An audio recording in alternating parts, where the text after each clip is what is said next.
성경연구 51번째 시간 되겠습니다. 사사기 15장 펴시기 바랍니다. 사사기 15장 되겠습니다. 오늘 계속해서 사사기 15장 삼손 세 번째 시간 되겠습니다. 삼손 고향을 그림으로 한번 보시기 바랍니다. 삼손 고향입니다. 거의 요즘은 사람들이 많이 없는 것 같습니다. 그러나 옛날에는 촌락을 이루고 또 농사를 지으면서 저곳에서 사람들이 살았다 하는 것을 볼 수가 있고요. 그 갈릴리 쪽으로 약간 치우쳐서 있습니다. 그 성지가 길쭉하게 그렇게 되어 있잖아요. 위쪽으로 약간 치우쳐서 단 지파가 소속된 그런 땅인데 아모리 족속이 단 지파를 몰아내고 단 지파가 한쪽으로 쏠려서 그렇게 살게 되는데요. 이 삼손이 단 지파 소속이 되겠습니다. 지난 시간에 이어서 가정과 사역에 대해서 살펴보기를 원합니다. 오늘은 두 가지 정도 15장을 통하여 살펴보기를 원합니다. 첫 번째는 그 동력이 얼마나 중요한가, 그 팀으로 일을 하라는 거죠. 세상도 조직을 갖추어서 기업이라든지 공동체를 이끌어 나갑니다만은 하나님의 교회, 하나님의 일도 팀으로 동력으로 그렇게 귀한 일들을 감당하라 하는 그런 메시지고요. 사역뿐만 아니고 가정도 마찬가지입니다. 가정 공동체도 혼자 독주하는 것이 아니고 팀으로 동력을 하는 것입니다. 자녀들도 마찬가지고요. 그 부분에 대해서 이제 삼손은 좀 부족하기 때문에 하나님께서 이런 말씀을 통하여 우리에게 팀으로 사역하는 것을 강화하라, 그런 내용이 되겠습니다. 먼저 그 15장을 손으로 접어두시고요. 전도서 한번 찾아보겠습니다. 전도서 4장. 전도서는 솔로몬이 지은 시가서가 되겠습니다. 시편, 잠언, 전도서 4장. 솔로몬이 이런 부분에 대하여서 또 우리에게 주시는 귀한 말씀인데요. 전도서 4장 12절 되겠습니다. 여러분 잘 아시는 성경이죠. 4장 12절을 우리 다 같이 한음성으로 받들겠습니다. 한 사람이면 패하겠거니와 두 사람이면 능히 당하나니 삼겹줄은 쉽게 끊어지지 아니하느니라. 그 솔로몬이 후반기에는 좀 잘못한 것이 많습니다만은 이 잠언, 전도서 주옥 같은 말씀으로 성령께서 우리에게 주신 말씀입니다. 한 사람이면 50대 50 아닙니까? 상대방도 한 사람. 그러나 상대방이 숫자가 많으면 거의 지기 마련인데요. 한 사람이면 질 수 있지만은 둘이면 방어를 할 수 있다 그랬습니다. 한 사람은 또 지키고 한 사람은 막고 이렇게 해서 둘이면 방어할 수 있고요. 또 이렇게 줄이 세 가닥이면 쉽게 끊어지지 않는다, 그런 말씀을 우리에게 허락해 주셨는데 너무나 우리가 생활 속에 잘 체험할 수 있는 그런 내용 아닙니까? 여기 포트만 브릿지도 보면은 현수교인데 긴 이 와이어를 가지고 이렇게 연결해서 다리를 건설했는데요. 그 와이어를 보면은 딱 한 가닥의 선이 아니고요. 자세히 보면은 이 가는 선을 여러 개 꼬아서 그렇게 하나의 와이어로 만들어서 긴 줄을 지탱하는 것을 볼 수가 있습니다. 그 한 가닥 선으로 해놓으면 튼튼할 것 같지만은 쉽게 부러져요. 그렇기 때문에 공학자들이 여러 작은 와이어를 연결을 해서 꼬아서 그렇게 튼튼한 와이어로 다리를 건설하는 것을 볼 수가 있는데요. 이것을 이제 우리가 사역하고 가정생활 하는데 개인 독주가 아니고 팀으로 사역하고 동력으로 사역하라 하는 그런 메시지로 적용해 볼 수가 있습니다. 이건 영적으로 또 육적인 삶에서 절대적으로 적용할 수 있는 그런 귀한 말씀인데요. 삼손은 이제 그런 부분에 있어서 부족한 점이 상당히 많았습니다. 그것을 이제 몇 구절 통하여 살펴보기를 원합니다. 먼저 이제 11절을 읽겠는데요. 11절 전에 이제 일어난 사건은 여러분 잘 아시는 대로 이제 삼손이 딥나에 가서 결혼을 하잖아요. 그러나 그 수수께끼를 내었는데 사람들이 아내를 자꾸 추궁해서 그 답을 얻어내어서 삼손에게 이야기하는 바람에 이 삼손이 화가 나서 저 아래쪽에 에스골론이라는 곳에 내려가서 지도 한번 보시기 바랍니다. 지도 보시면 제일 위쪽에 글씨 있는 것이 바로 여우 꼬리를 묶어서 그 300여우가 감남원이라든지 아니면 밭에 들어가서 곡식을 다 태우는 그런 내용이 성경에 기록되어 있는데요. 이 삼손이 에스골론에 내려가서 거기 블레셋 사람 30명을 해치고 거기서 이제 수수께끼에 선물을 줄 수 있는 그런 옷들을 빼앗아서 블레셋 사람들에게 전달을 합니다. 친구들에게 전달하는 거죠. 처갓집의 친구들입니다. 그렇게 하면서 이 삼손이 이제 집으로 돌아가는데 장인어른이 그 딸을 다른 사람에게 주잖아요. 그러니 삼손이 그것을 빌미로 이제 여우 300마리를 잡아서 저렇게 밭으로 보내는 내용이 남아 있고요. 그렇게 하니까 이 블레셋 사람들이 화가 나서 삼손의 그 처가댁을 불살합니다. 물론 사람도 포함해서요. 그러니 삼손이 이제 더 화가 나서 블레셋 사람들을 많은 사람들의 생명을 빼앗습니다. 이런 상황에서 이제 블레셋 사람들이 가만히 있지 않겠지요. 그래서 이 삼손이 바위 틈 속으로 그렇게 숨어서 지내게 되는데 그 이후에 이제 사건이 11절부터 나와 있습니다. 15장 11절인데 우리 다 같이 읽도록 하겠습니다. 유다 사람 3,000명이 에담 바위 틈에 내려가서 삼손에게 이르되 너는 블레셋 사람이 우리를 관할하는 줄을 알지 못하느냐. 내가 어찌하여 우리에게 이같이 행하였느냐. 삼손이 그들에게 이르되 그들이 내게 행한 대로 나도 그들에게 행하였노라.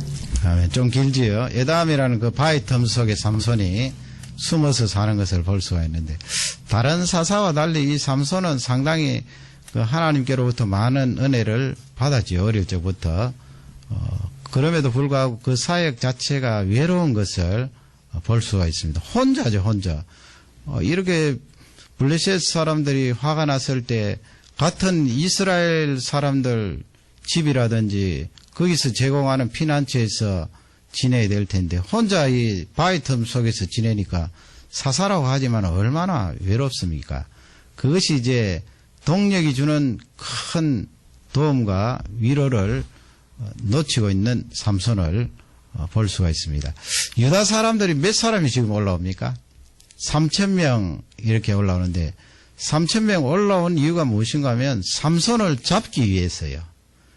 그 블레셋 사람들이 이제 삼손에게 화가 나서 유다 지방 쪽으로 군사들을 이끌고 진을 쳤거든요.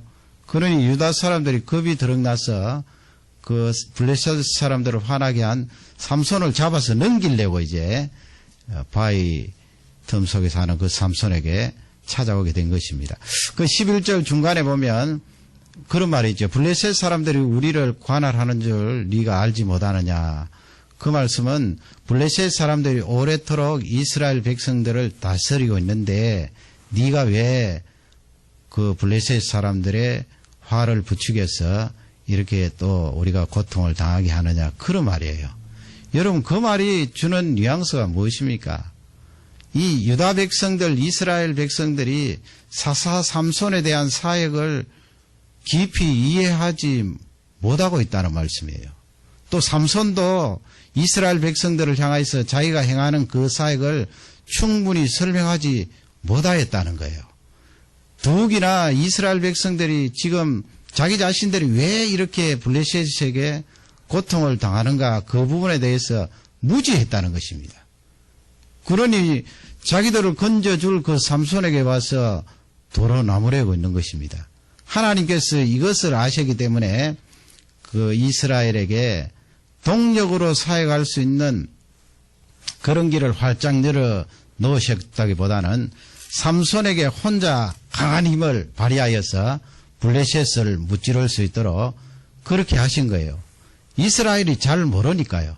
얼마나 무지했으면 그 사사를 잡아서 넘기려고 이렇게 찾아왔겠습니까?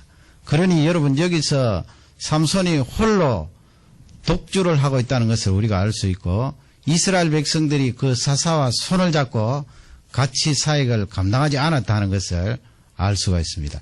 기도원을 한번 생각해 보시기 바랍니다. 기도원이 부름을 받았지요. 그리고 기도 응답을 받고 그 다음에 하는 일이 무엇입니까? 이스라엘 백성들을 모으잖아요.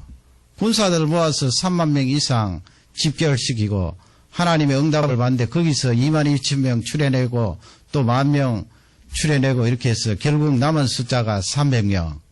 그렇게 되어서 300명이 미디안 적진에 들어가서 전쟁을 하게 되는데 그러나 300명 하나님께서 추려내라고 해서 추려냈지만은 그 동력입니다. 같이 사역을 감당했어요. 기도원이. 그러나 이 삼손은 지금 이스라엘 백성들하고 삼손 사이에 전혀 소통이 없어요.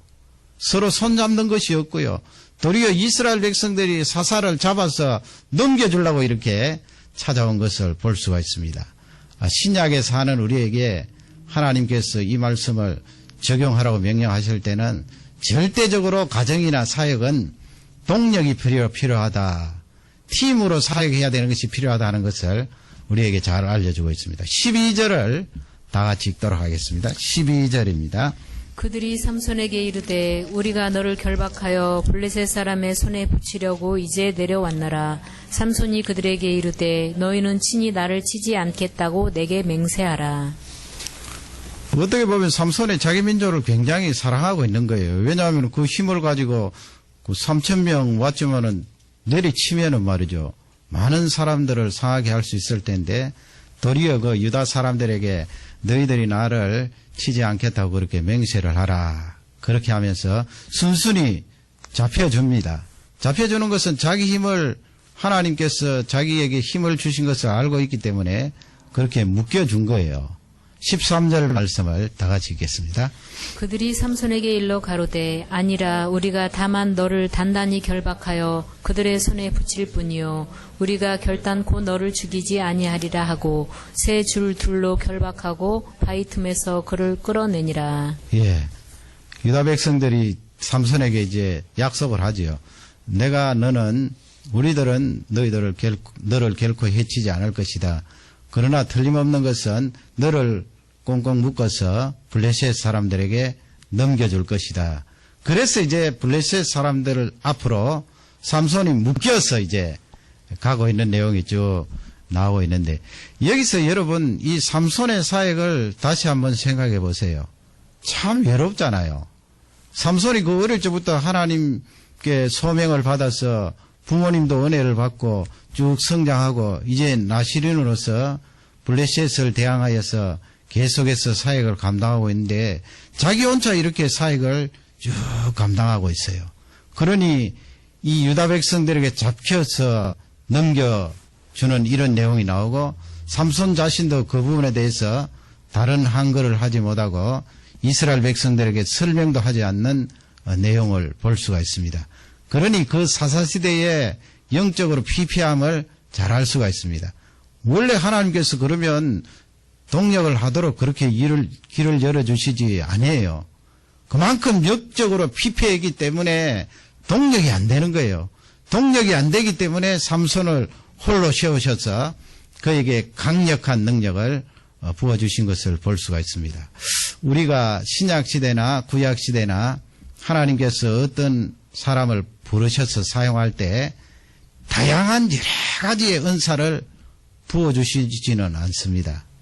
A라는 사람이 하나님의 일을 감당하는데 이것도 하고 저것도 하고 수십 가지 여러 개 다 감당할 수 있는 그런 능력을 하나님께서 부어주실 리가 없어요. 그렇게 되면은 동력을 할 수가 없는 것입니다. 그러기에 하나님께서 한 사람에게 적절한 은사를 주셔요. 한두 가지의 은사를 주셔서 그 한두 가지로 하나님의 일을 감당하고 가정을 감당하도록 그렇게 하신 거예요. 그리고 대개는 이제 나는 이런 은사를 가지고 있는데 옆에 있는 사람을 보면은 또 다른 은사를 가지고 있기 때문에 옆에 있는 사람이 가지고 있는 그 은사가 더 좋게 보여요. 더 크게 보이고요. 그러니까 늘 부러워하고 비교하면서 왜 하나님께서는 나에게 은사를 주시지 않는가 그렇게 생각할 수 있는데 아니에요. 따지고 보면 다 한두 가지씩은 모든 사람에게 골고루 주셨어요. 그 사람이 하나님 앞에서 앞으로 감당해야 될 그 일들을 위하여서 그 은사를 다 주셨어요. 주시지 않은 사람은 없는 것입니다. 그러기에 수십 가지 여러 개 한꺼번에 한 사람에게 부어주시지 않습니다. 동력하라는 거죠. 팀으로 사역을 감당하라는 거지요. 여러분 삼손 개인이 가진 힘은 얼마나 놀랍습니까? 사자를 찢을 정도로 강한 힘을 가지고 있었지만은 그 사역이 효율적이지 않아요. 같이 손을 잡고 협력하고 기도해줘야 될 그 동족까지도 이 사람을 잡아서 넘기는 것을 볼 수 있습니다. 그러기에 사도행전 6장에 보면 예루살렘 교회에 분쟁이 일어나지 않았습니까? 사도들이 열심히 사역했지만은 서로 다툼이 일어났습니다. 그래서 사도들이 하나님 앞에 기도하면서 찾은 답이 무엇입니까? 우리가 말씀 전하고 기도하는 일에 전무하리라. 팀으로 사역하겠다는 거예요. 동력을 하겠다는 것입니다.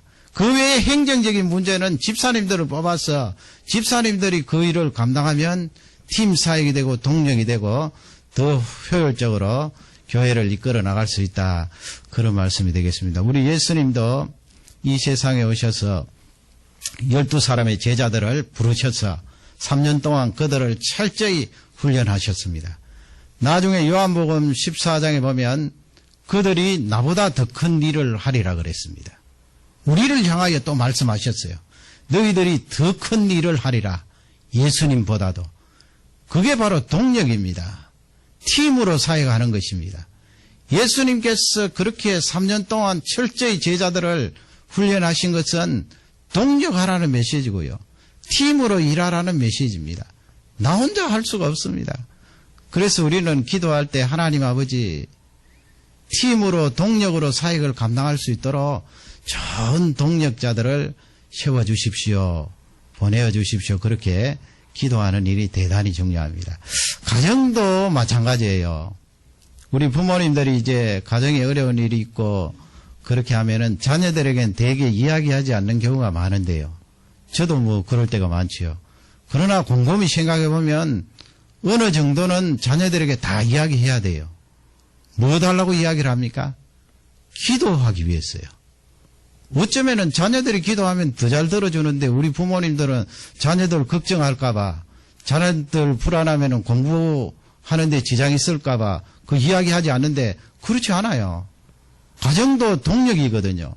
동력이라고 말할 때는 부부간 부모님만 동력하는 것이 아니고 자녀들도 같이 들어와야 돼요. 같이 그 문제와 어려움을 놓고 간절히 기도하는 것입니다. 그러면 하나님께서 응답해 주시죠. 그 응답의 체험을 자녀들이 배울 수 있고 훈련을 받을 수 있게 되는 것입니다. 자녀들과 함께 동력하는 거지요. 열심히 기도하는 거예요.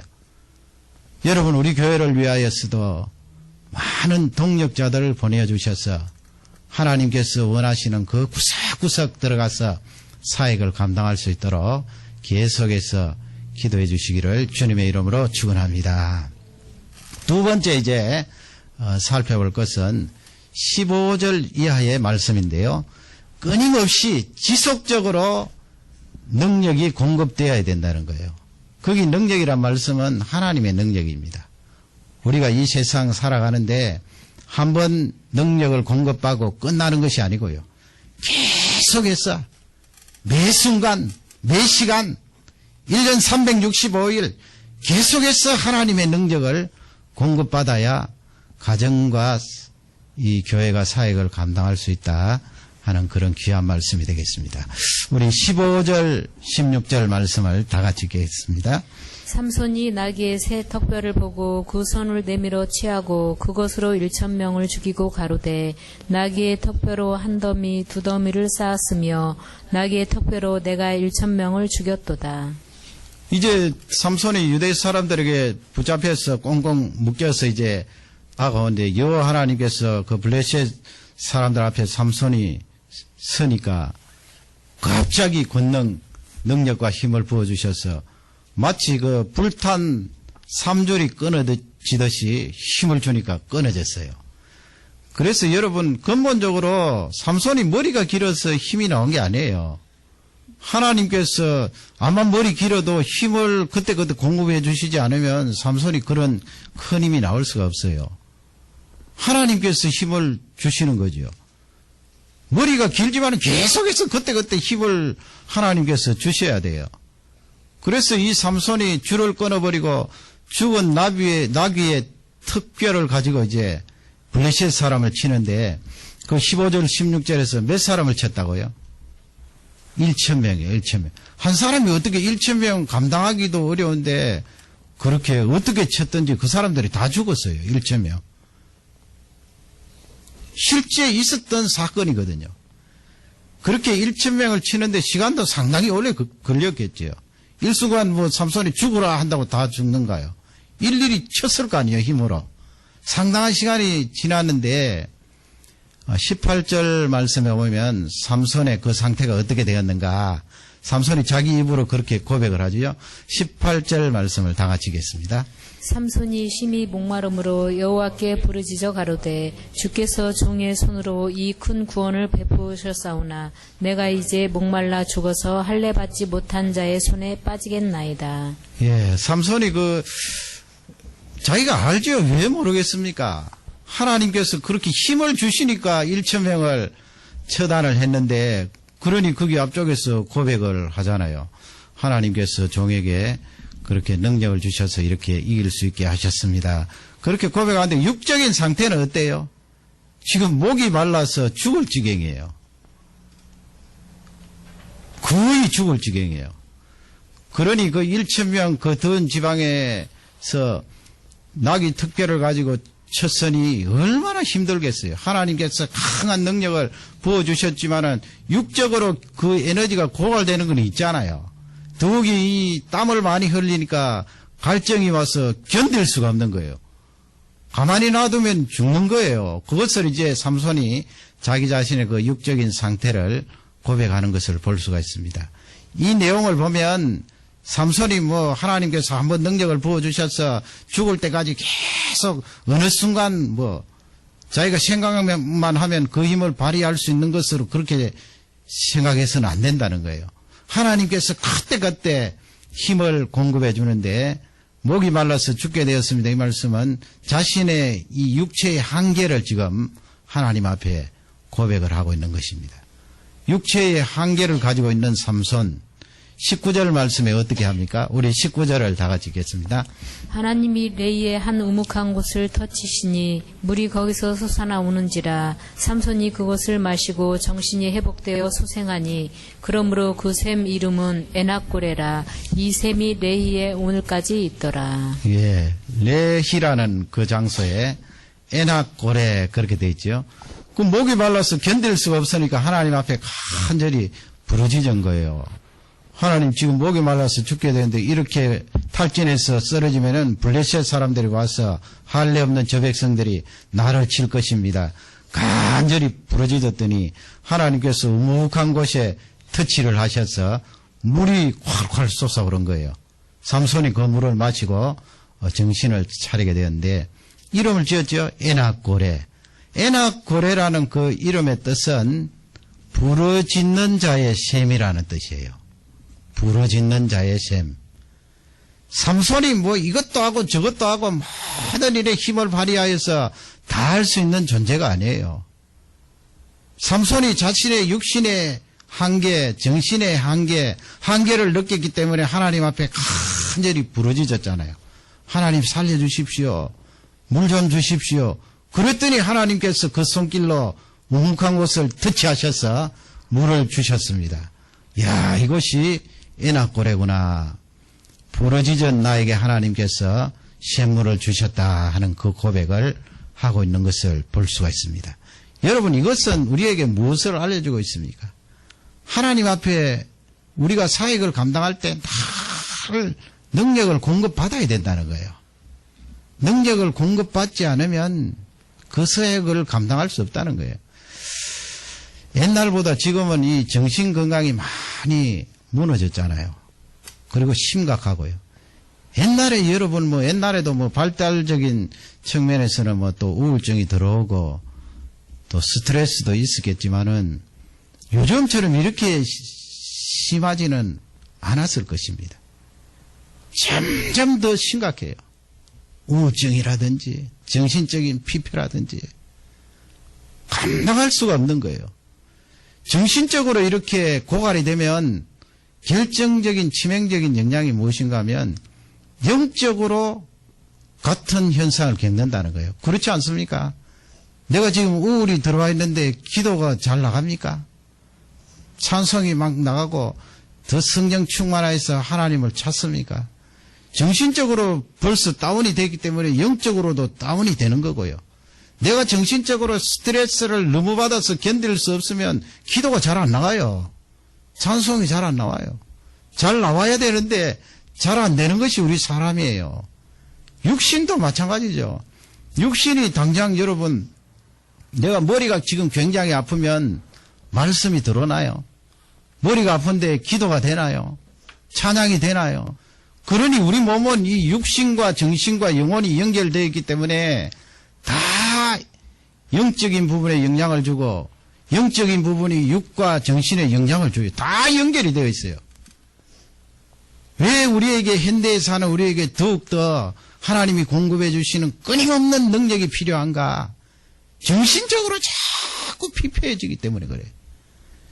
육적인 건강은 의술이 발달되어 있기 때문에 병원에 자주 가고 자주 체크하고 진단을 받으면 빨리 회복하고 고치면 어느 정도는 되는데 이 정신은 잘 안 돼요. 정신은 나도 알지 못하는 사이에 그렇게 정신적으로 무너지고 정신적으로 피폐한데 그러면 영적인 생활은 어떻게 되는가? 그것을 하나님께서 말씀하시면서 이 삼손이 육적으로 고갈이 되어서 하나님 앞에 간절히 부르짖을 때 그 육적인 고갈이 해결되었듯이 너희들도 정신적으로 그렇게 고갈이 찾아오면 하나님을 찾으라는 거예요. 부르짖으라는 거예요. 무엇을 놓고? 하나님, 내가 이 정신적으로 고갈된 이 부분에 채워주십시오. 물을 좀 주십시오. 우리 가정도 정신적으로 고갈, 나도 정신적으로 고갈, 피폐합니다. 하나님 아버지, 물을 좀 주십시오. 끊임없이 그 능력을 공급해 주십시오. 그 능력을 공급받지 않으면 참 견디기가 어려워요. 오늘 삼손 이 말씀을 통하여서 그런 부분에 적용을 하시기 바랍니다. 가정에서부터 동력이 일어나야 됩니다.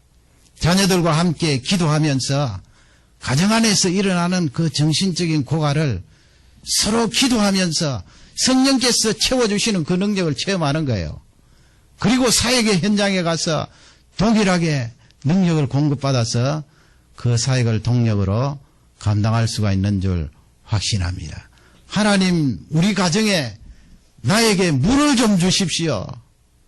그 물이 바로 능력으로 우리에게 채워주시는 하나님의 공급입니다.